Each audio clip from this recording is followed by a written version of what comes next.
기독교는 깊이 들어가면 들어갈수록 기쁨이 충만하고 하나님의 놀라운 은혜가 풍성한 것을 깨닫게 됩니다. 깨닫게 될 뿐만 아니라 누리게 되는 것이 정상인데, 혹시 나는 가면 갈수록 정말로 깜깜해지고 어두워지고 힘들어진다, 그러면 우리 자기 신앙을 한번 점검해 봐야 됩니다. 왜냐하면 우리 기독교는 잔치하는 종교이기 때문입니다. 예수는 이 세상에 잔치하러 오셨습니다. 에덴을 상실한 인간의 세계는 온통 이 세상의 죄로 말미암아서 사형 선고를 받은 인간들의 초상집처럼 되었습니다. 이런 세상에 잔치하는 즐거움을 나누어 주려고 예수님께서 오신 것입니다. 예수님께서는 수고하고 무거운 짐진 자들아 다 내게로 오라, 내가 너희를 쉬게 하리라, 우리를 초청하십니다. 여러분, 예수님의 별명이 무엇인 줄 아십니까? 유대인들은 예수님을 보고 먹기를 탐하고 포도주를 즐기는 사람이라고 했고, 그러면 예수님께서는 무슨 소리냐? 내가 어찌 그런 사람이냐? 또 제자들이 무슨 소리냐? 우리 선생님이 그런 사람이냐? 하고 반박했어야 되는데 그에 대해서 부인하지 않으셨습니다. 예수님은 누구하고나 어울리시기를 좋아하셨고 자유분방하게 먹고 마시며 잔치를 즐기셨습니다. 예수님은 하나님의 나라를 이 지상에 가져오셨기 때문에 그렇게 하신 것입니다. 이러한 예수님의 정체성을 잘 보여주는 상징적인 사건이 있습니다. 요한복음 2장에 보면 그 사건의 결론을 이렇게 기록합니다. 예수께서 이 첫 표적을 갈릴리 가나에서 행하여 그의 영광을 나타내심에 제자들이 그를 믿으니라. 예수님께서 메시아로서 공적 활동인 공생애를 시작하시면서 하나님 나라의 권세와 능력을 가지셨음을 활동의 첫 열매를 통해서 보여주셨는데, 그것이 바로 갈릴리 가나의 혼인 잔치집입니다. 여러분, 대통령이나 우리 총회장이나 또는 어떤 기관장이 취임식을 하면서 첫 번째 하는 말이나 또 첫 번째 방문하는 장소나 어떤 일을 처음 시작하는 것은 상징적인 의미가 큽니다. 앞으로 임기 동안 이런 일들, 이런 기조로 하겠다는 선포입니다. 실제로 예수님은 이 땅에 계시는 동안에 하셨던 모든 일이 잔치를 베푸는 일이었습니다. 하나님 나라의 능력을 보여주시고 하나님의 사랑을 보여주시고 하나님 나라의 소망을 갖게 함으로 사람들로 하여금 춤추게 하셨습니다. 잔치를 베풀게 하셨습니다. 죽은 자가 살아나는데 그 집이 가만히 있겠습니까? 나인성 과부의 아들이 과부로 아이를 잘 키워서 청년이 됐는데 갑자기 죽었어요. 그래서 이제 장사를 지내고 사람들이 시체를 메고 가는데 그 어머니가 얼마나 슬피 울면서 따랐겠습니까? 그때 예수님 일행이 나인성에 오시다가 그 상여 오는 일행과 마주친 거예요. 그때 예수님께서 상여를 붙잡고 청년아 일어나라. 눈물바다 속에 그 동네 사람들도 저 불쌍한 집, 저 불쌍한 청년 안타까워하는데 갑자기 청년아 일어나라. 청년이 일어났습니다. 그때 그 분위기가 어떠했겠습니까? 그래도 초상집입니까? 잔치집으로 바뀌었을 것입니다.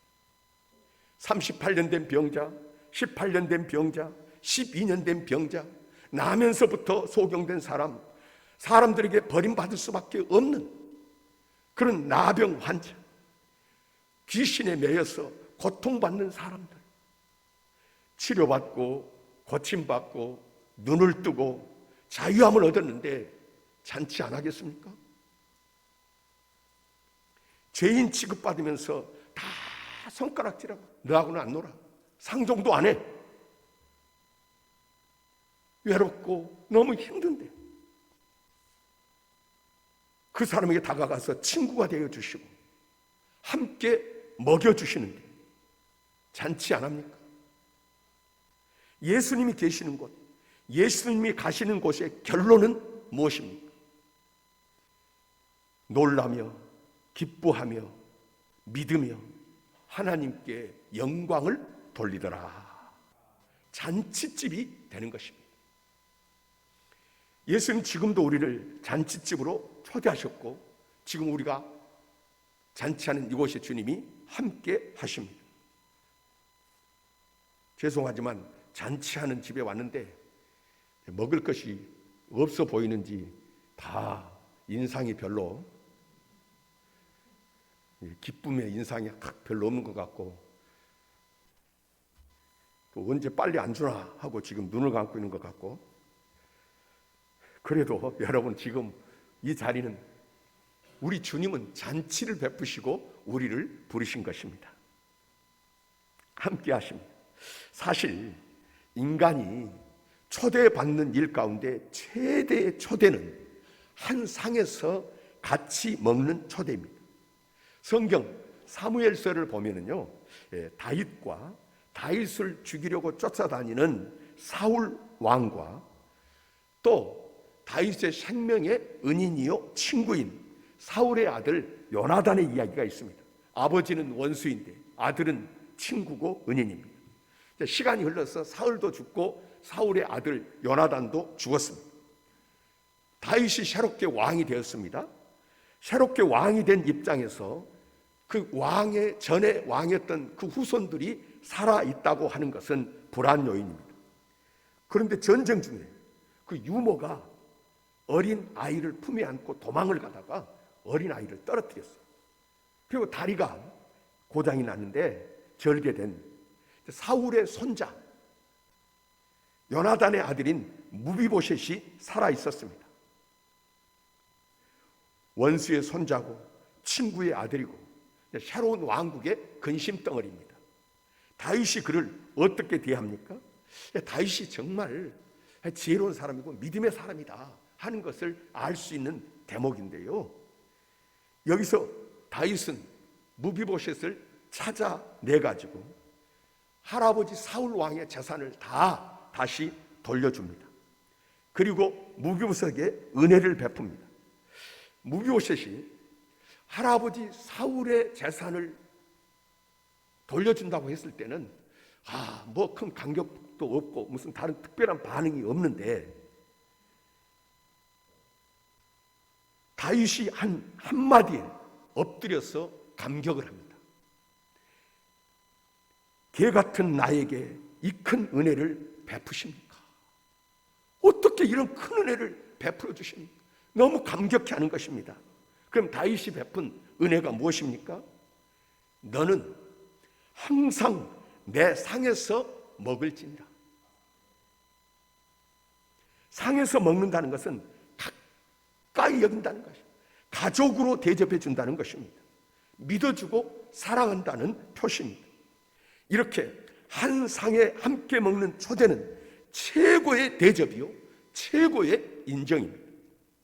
예수님의 최대의 초대는 성찬회의 초대입니다. 성찬회는 아무나 초대하지 않습니다. 예수 믿는 사람들만 초대합니다. 구원받은 사람들의 식탁입니다. 예수님은 회개하고 복음을 믿으라고 하셨습니다. 그리고 믿고 세례를 받은 사람은 구원을 얻는다고 하셨습니다. 구원받는 자의 최고의 은혜는 바로 성찬을 받는 것입니다.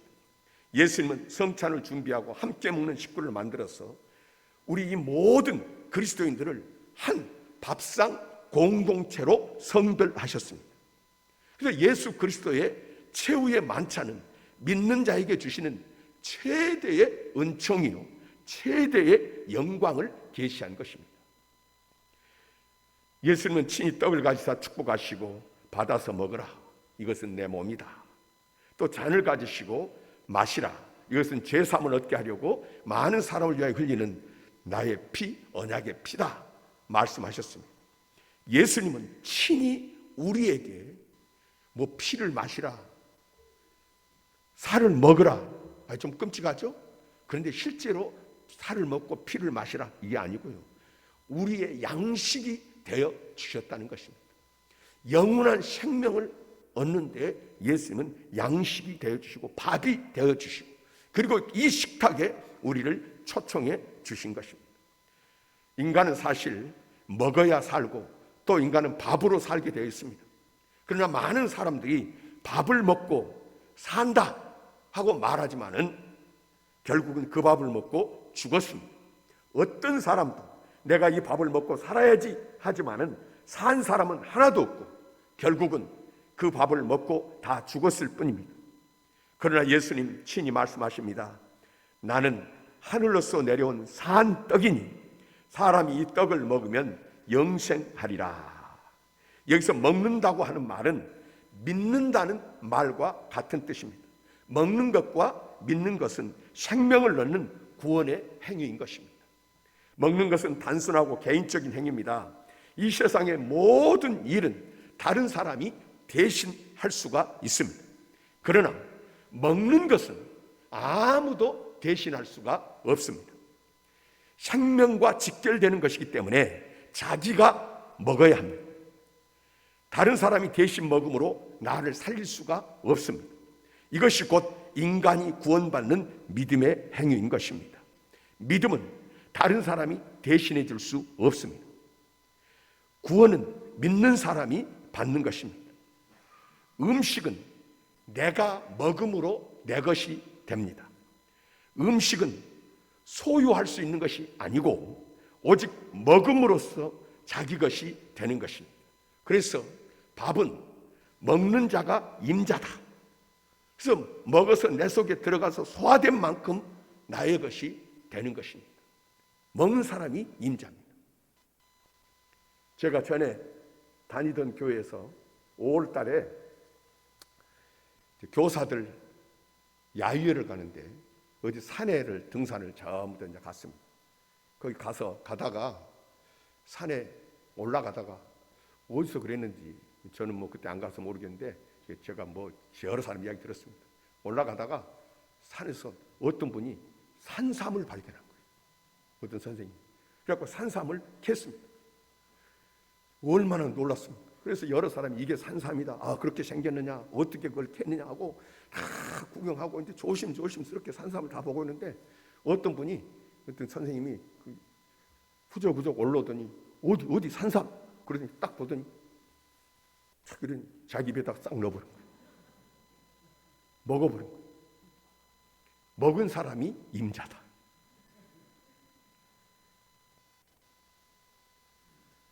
여러분, 음식은 보관하는 것이 아니고요,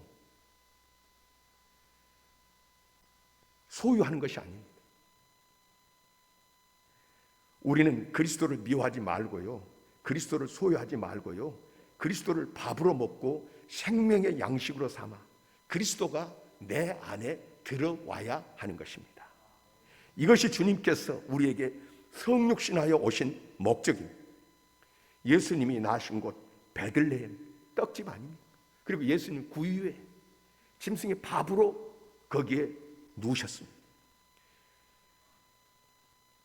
하나님의 영광을 상실하고 동물처럼 되어버린 인간들에게 내가 너희에게 밥으로 왔으니 하늘 잔치 생명의 떡인 나를 먹고 나의 생명을 얻으라, 나의 기쁨, 나의 평안을 얻으라 하고 말씀하시려고 친히 이 땅에 오셨다는 것입니다. 그러므로 이 성찬의 잔치에 초대받은 자는 이 예수님의 생명을 밥으로 먹음으로 말미암아서 예수님과 깊은 유대 관계가 이루어지게 되는 것입니다. 밥은 한 번씩 먹음으로 사는 것이 아니라 계속 먹어야 사는 것처럼 우리가 이 믿음의 삶을 어느 한순간에 끝내서는 안 됩니다. 예수 생명, 하늘 생명을 이어갈 수 있도록 예수 믿는 믿음은 항상 쉬지 말고 범사에 먹어야 되는 양식입니다. 그래서 예수님이 우리에게 가르쳐 주신 기도를 통해서 뭐라고 하십니까? 뭐 어떻게 기도하라고요? 오늘 우리에게 일용할 양식을 주옵시고. 오늘 우리에게 일용할 양식, 쌀, 밥, 고기 이런 게 아니고요. 십자가에 달리신 예수 그리스도를 매일매일 우리가 믿고 붙들고 살아야 된다는 말씀입니다. 그래서 예수님께서 계속 공급되어야 할 양식이라는 거 하시면서 내 살을 먹고 내 피를 마시는 자는 내 안에 거하고 나도 그 안에 거하냐니. 여기서 거한다고 하는 말은 산다는 말입니다. 그리스도가 우리 안에 살아 끊임없이 생명의 교제가 이루어져야 한다는 것입니다. 살아계신 아버지께서 나를 보내시면 내가 아버지로 말미암아 사는 것 같이 나를 먹는 그 사람도 나로 말미암아 살리라. 말미암아 살리라. 나의 생명의 떡을 먹음으로 나의 생명의 교제가 계속 이루어져 산다는 것입니다. 우리가 이 땅에 살면서 무슨 힘으로 살아갑니까? 돈의 힘입니까? 어떤 사람의 힘입니까? 무슨 힘으로 살아갑니까? 사도들은 무슨 힘으로 살았습니까? 은과 금은 내게 없거니와 돈 아니라는 거예요. 내게 있는 것으로 내게 주노니 곧 나사렛 예수 그리스도의 이름으로, 예수 그리스도로 살았습니다. 여러분, 우리도 철저하게 예수 힘으로 사시기를 우리 주님께서 원하신 줄 믿습니다. 예수는 나의 힘이요 내 생명 되십니다. 예수는 나의 힘입니다. 나의 생명입니다. 구주 떠나가시면 재중에 빠질 수밖에 없습니다. 그러면 우리가 성찬에 초대된 것은 이제 이 예수를 먹고 내가 하늘에서 내려온 것은 내 뜻을 행하려 함이 아니요 나를 보내신 이의 뜻을 행하려 함이니라. 나를 보내신 이의 뜻은 내게 주신 자 중에 내가 하나도 잃어버리지 아니하고 마지막 날에 다시 살리는 이것이니라. 그렇습니다. 이제는 사는 목적이 달라져야 됩니다. 삶의 행복의 차원이 달라야 합니다. 예수를 밥으로 먹어서 내 생명이 되게 했다고 하면 내 생명은 곧 밥이신 예수의 생명입니다. 그러므로 그리스도의 뜻대로 살아야 되고 그리스도가 원하는 곳에 이 몸을 밥으로 내놓아야 됩니다. 예수님은 지금도 말씀하십니다. 누구든지 나를 따르려거든 자기를 부인하고 자기 십자가를 지고 나를 따르라. 이제 우리는 세상을 밥으로 먹으려 하지 말고 이기려 하지 말고, 이번에 보니까 얼마나 안타깝습니까? 뭐 대통령이 어디 가다가 어디 돌 위에 앉았는데 기계로 깎아놓은 그 돌 근래에 뭐 짓다가 옛날에 몇십 년 전에 지으려다가 못 짓고 나를 깎아놓은 돌에 앉았다고. 성스러운 것이 앉았다고. 만약에 우리 교회가 여기 들어왔는데 성스러운 것이 함부로 왔다고 쫓아낸다고 하면 이게 교회입니까? 세상을 이기려고 하면 안 돼. 저들을 위해 그리스도의 밥이 되어서 세상 사람들이 먹도록 해야 됩니다. 이 시대는 더욱더 그렇습니다. 어떤 때 이런 말을 합니다. 먹을 것이 있어야 가지. 먹을 것이 있어야 하지. 그렇습니다. 예수님은 친히 가시는 곳마다 당신이 먹을 것이 되어주셨습니다. 사람들은 잘 먹었다고 기뻐하며 감사하며 하나님께 영광을 돌렸습니다. 그걸 먹었더니, 예수를 먹었더니 힘이 납니다. 내 병이 치료되었습니다. 길이 열렸습니다. 눈이 열렸습니다. 하나님께 영광을 돌렸습니다. 이제는 이 성찬에 초대받아 예수 생명의 떡을 먹고 언약의 피를 마신 우리의 삶과 언행 속에 잔치집에 갔다 온 사람들의 모습이 있어야 합니다. 세상 잔치의 끝은 허전하고 허무합니다. 그러나 예수 잔치집은 영혼까지 생명과 소망이 이어지기 때문에 끊이지 않는 기쁨과 즐거움이 있습니다. 절대로 그 잔치에 참여한 사람은 부끄러움 당하지 않습니다. 그리고 그 잔치, 누군가를 초대했다고 하면 초대받은 그 사람 절대로 실망하지 않는 잔치, 바로 예수 생명의 잔치인 줄 믿으시기를 바랍니다. 이제 여러분, 예수의 살과 피가 잔치집 음식으로 나온 이 성찬의 잔치집은 굉장한 집입니다. 상상할 수 없는 엄청난 집입니다. 이 잔치집의 풍성함의 비밀은 나에게 달려있지 않습니다. 그 초청자의 약속과 능력에 있습니다. 그러나 나를 통해서 소문이 나고 사람들이 오기도 하고 안 오기도 할 수 있습니다. 갔다 왔는데 얼굴이 썩었어요. 누가 오겠습니까?